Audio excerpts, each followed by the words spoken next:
The Burning Maze is the third book in the Trials of Apollo series by Rick Riordan. It is also a sequel to The Dark Prophecy. Today, I'll share my review of this book. As usual, spoiler warning for The Burning Maze, and with that, let's get started. I would rate this book a 4.7 out of 5.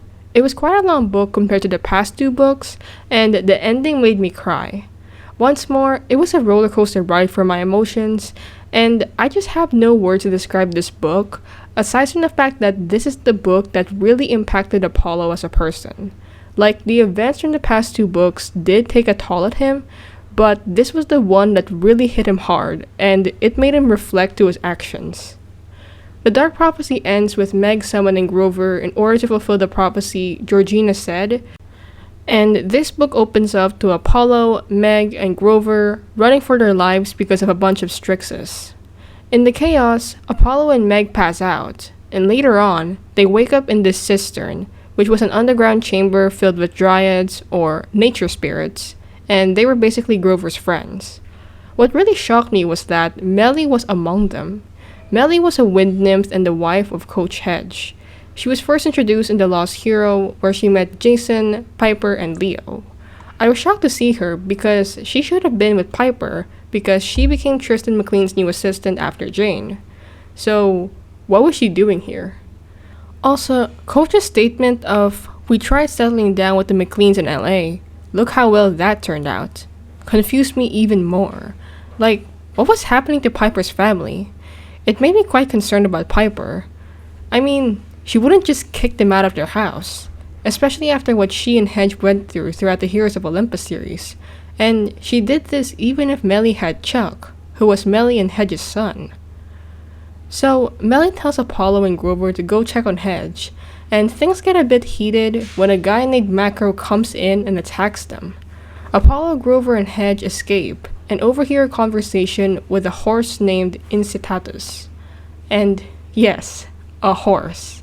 A talking horse. And through this, we realize who the third emperor is. And he was Caligula, one of the evilest emperors in history. And then, we hear the news that there were a lot of fire reports and that dryads were going missing. This problem is rooted to a maze, and that Piper and Jason knew something about it. Because of this, Apollo, Meg, and Grover come to the McLean's house, only to see Piper McLean's father loading stuff in the truck.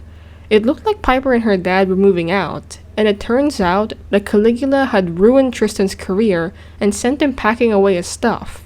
We also learned something pretty shocking. Piper and Jason broke up. And I want to talk about that for a second. I know that there are a lot of people who doesn't like Jason and Piper's relationship, but as a person who actually liked it, it broke my heart to hear Piper say the news. Also, I refuse to believe that Jason agreed to break up. Like, I think the only reason why he agreed to it was because Piper wanted it and not because he fully agreed with it.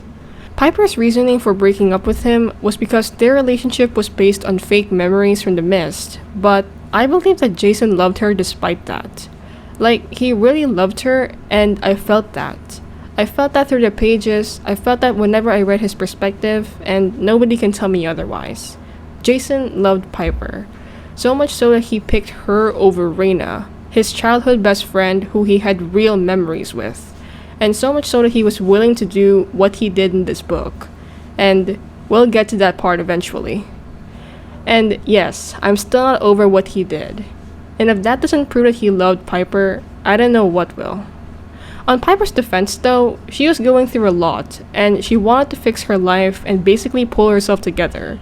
Her father was going bankrupt, she was questioning her relationship with Jason, she was being bullied in school, and I absolutely understand her. But that doesn't mean that them breaking up hurt less, because it still hurts a lot. So Apollo, Meg, and Piper make their way to the maze and save two nature spirits named Agave and Moneymaker. And there, they came across Medea, and to be honest, I was shocked that she was still alive. You see, she was resurrected by Gaia when the doors of death were still open, and I didn't think she would make a comeback. So, Medea and Piper have this charm speak battle, and it turns out that the maze was burning because of Helios, the Titan of the Sun and the original sun god before Apollo took over when the Olympians became the official rulers. An entire fight happens until Medea admits that they needed Caligula's shoes to get to the Oracle, and that they have to get to Jason, since it turns out Jason found the Oracle and it told Jason something. They arrive to Jason's school, and when Apollo and Jason are alone, Apollo makes Jason tell him what the Oracle told him. Hesitantly, Jason tells him what the Oracle said, and it said if either Piper or Jason went looking for Caligula, one of them would die. And that's what he didn't want to tell Piper. And then, Jason said something that after finishing this book and looking back at this quote makes me tear up every time. He said, "Whatever happens, when you get back to Olympus, when you're a god again, remember what it's like to be human." And Apollo says to himself at the end of the book, "I will be Apollo. I will remember." And the fact that Apollo honors Jason's wish just really proves how much impact this book gave Apollo. So then, Meg, Apollo, Jason, and Piper head onto a boat, and there, a fight happens with the Pandai. And then, the group split up, and it left Apollo and Piper to search for Caligula's shoes.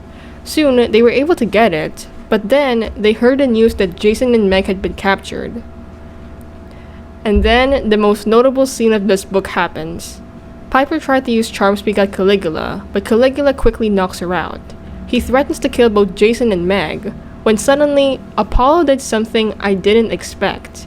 He took the arrow of Dodona and aimed it at his heart. Apollo threatened to kill himself, which is really controversial, because throughout the first and second books, Apollo was pretty arrogant, and he wouldn't even think about killing himself.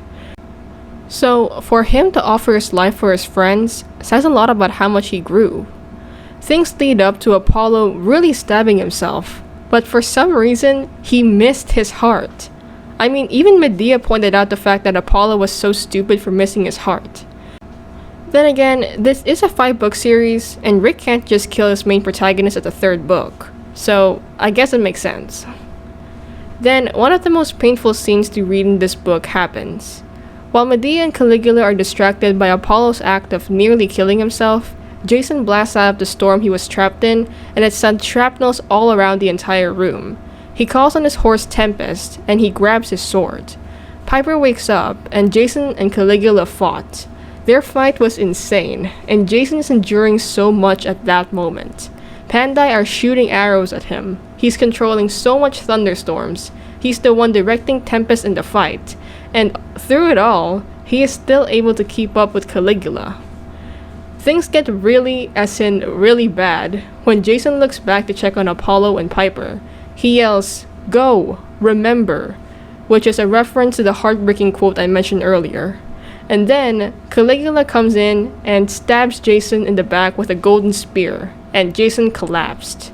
His last act is making Tempest go over to Apollo and Piper in order to bring the both of them to safety, and through it all, Piper was furious with rage. Tempest brings Apollo and Piper to a beach, and soon, he arrives with Jason's dead body. Piper cries and demands Apollo to fix him.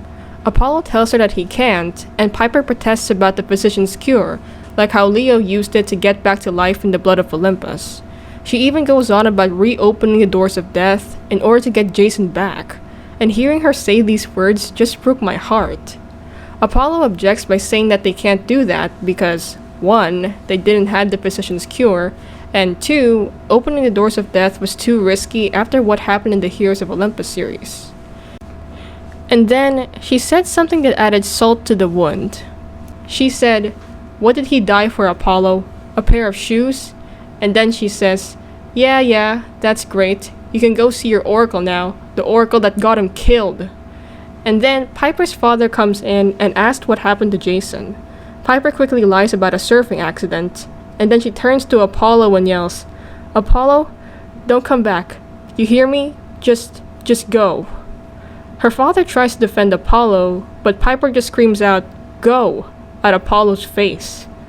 I literally cried after reading that, because I just felt the grief and the agony that Piper was going through.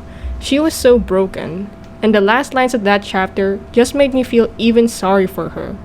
It said, "As we made our way up the rickety stairs, I wasn't sure which felt heavier, my exhausted body or the cannonball of grief and guilt that had settled in my chest. All the way to the house, I heard Piper's sobs echoing off the dark cliffs." With the shoes of Caligula, Apollo and the rest enters a cavern, and there a prophecy is written, and it leads to this room where Hierophile was chained up. Apollo tries to complete the prophecy when suddenly Medea comes in, and once more an entire fight happened. At that, I was really starting to hate Medea.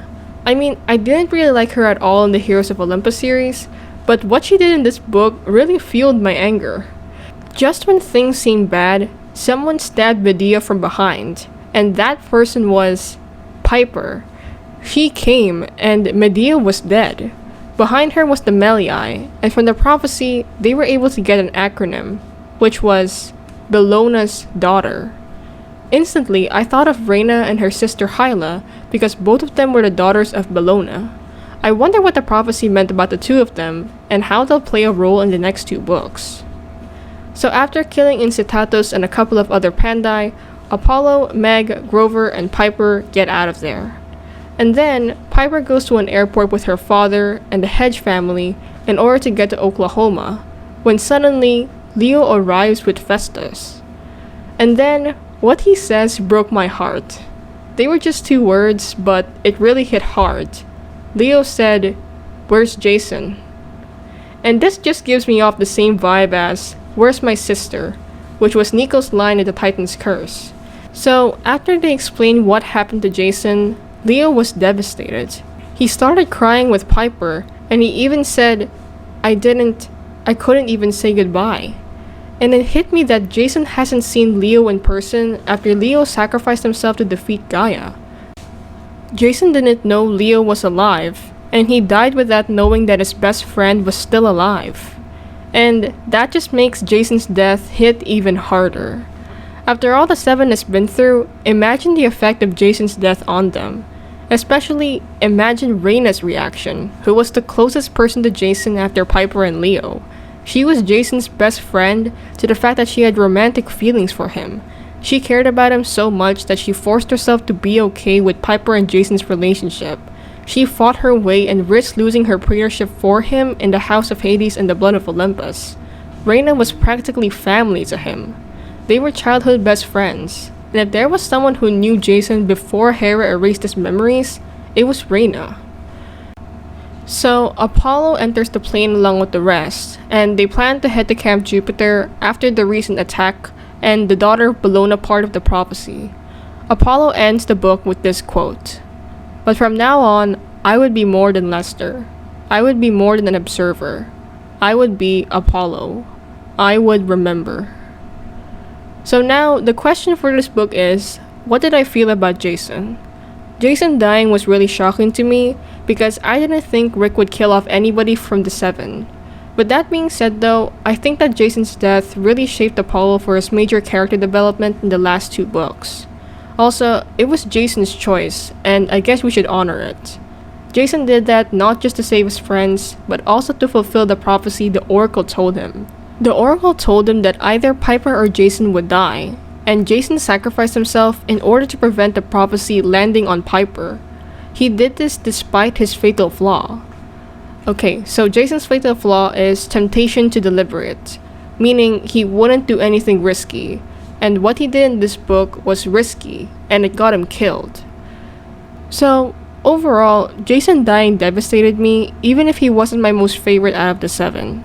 I mourned his death, and the constant mentions of it in the next book made me feel just how much impact Jason had to Apollo's journey to gain his godhood back.